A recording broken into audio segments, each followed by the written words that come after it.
Hey, nation! The Chicago Bears had a tough season in 2022, with talent lacking in almost every position group except for quarterback. Their wide receiver group was one of the worst in the league, ranking last in receptions and yards, and tied for 30th in touchdown catches.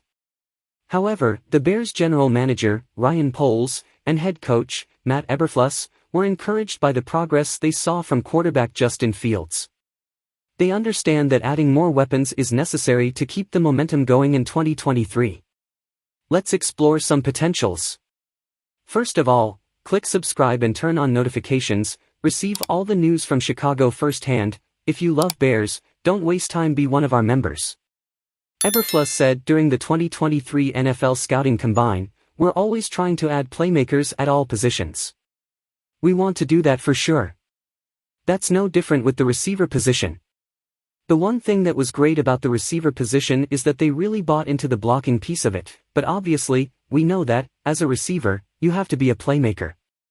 While the wide receiver cupboard in Chicago is not entirely bare, the team still needs to add at least 2 receivers in free agency, trade, or the draft. Let's take a look at some veteran free agent options that the Bears could pursue. Adam Thielen. The Minnesota Vikings released 32-year-old wide receiver Adam Thielen in a cost-cutting move. Thielen could be one of the best receivers on the free agent market, with the exception of Michael Thomas, who is working on a contract extension with the New Orleans Saints.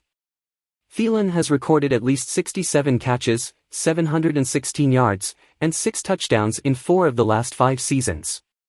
While he may not be an elite number 1 receiver, he is still a productive number 2-3 with good hands and strong route running abilities. He could be a reliable weapon for Fields. However, his age, injury history, and expected price tag may rule him out as an option for the Bears.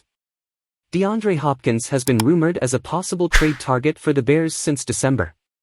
NFL Media's Ian Rappaport reported that Hopkins is expected to be flexible with the last 2 years of his contract if he's traded.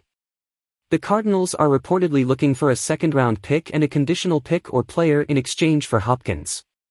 At 30, Hopkins still has a few elite years left and is the type of game-changing receiver that can take Fields' game to the next level. The Bears traded their second-round pick to the Pittsburgh Steelers for Chase Claypool, but they could still acquire an extra second-round pick to make adding Hopkins a possibility. Jacoby Myers is probably the safest option on the free agent market. He has been one of the more consistent receivers in the NFL over the past 3 seasons, notching at least 59 catches and 729 yards in each campaign. Myers is a polished route runner with great hands, dropping just 3.1% of passes over the past 3 seasons. He may come at a steep price, with a possible deal that pays him $15 to $16 million annually. The Bears may need to consider their budget, as they are expected to spend heavily on the offensive and defensive line. Which of these names do you think is ideal for Bears? Leave in the comments who and why. Remember to support the channel, leave your like and subscribe. Don't miss any update, news or insight about the Bears. Always stay ahead. See you soon.